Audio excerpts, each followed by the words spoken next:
Hi, Rama. It's week 7, day 4 of our Bible narrative reading plan, and today we're in Exodus chapters 3 and 4.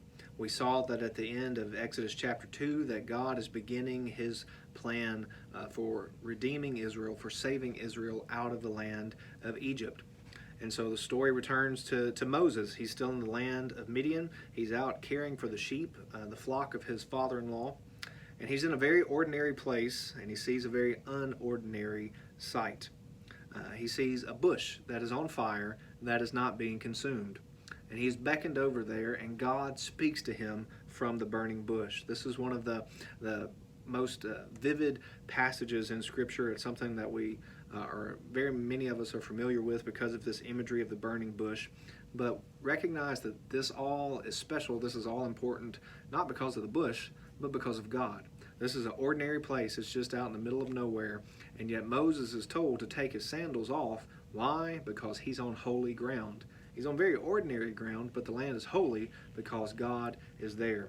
And so this is a reminder that we must approach God carefully. We must approach God according to his instructions. Even under the new covenant, even in the New Testament, we must approach God in the ways that he has told us to approach him.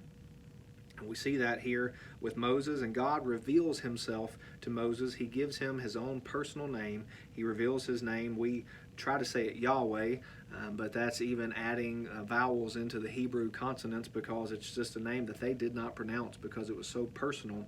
It was God's personal name. But God reveals himself to Moses, saying, "I'm the God of your father, the God of Abraham, and the God of Isaac, and the God of Jacob."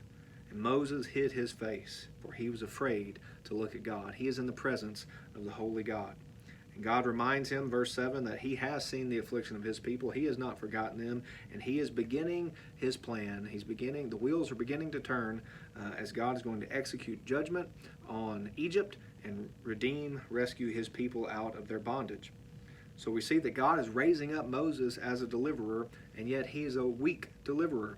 He is fearful. He has objections. He asks question after question after question, and God answers him and answers him. And even as we might think that God perhaps is getting a little tired of answering Moses, God continues to answer him, even until the point that he sends Aaron, Moses' brother, to accompany him as he's going to speak to Pharaoh, to tell Pharaoh to let God's people go.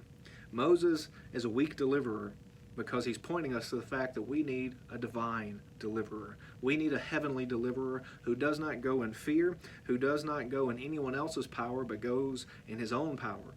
Moses goes in the power of God. We see that in these miraculous signs. We're not going to walk through every word of it, but we are familiar with these as you've read the passage.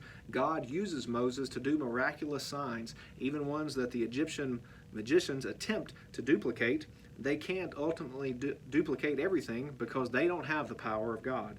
Moses is going forth in the power of God, but it's only because of the power of God that Moses can be a deliverer, and he's pointing us forward to the one true divine deliverer, Jesus Christ.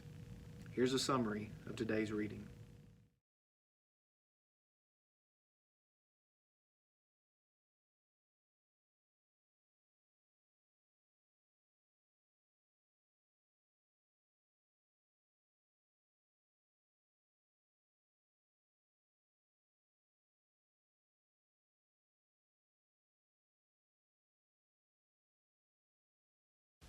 For more information, go to tunemyheart.org.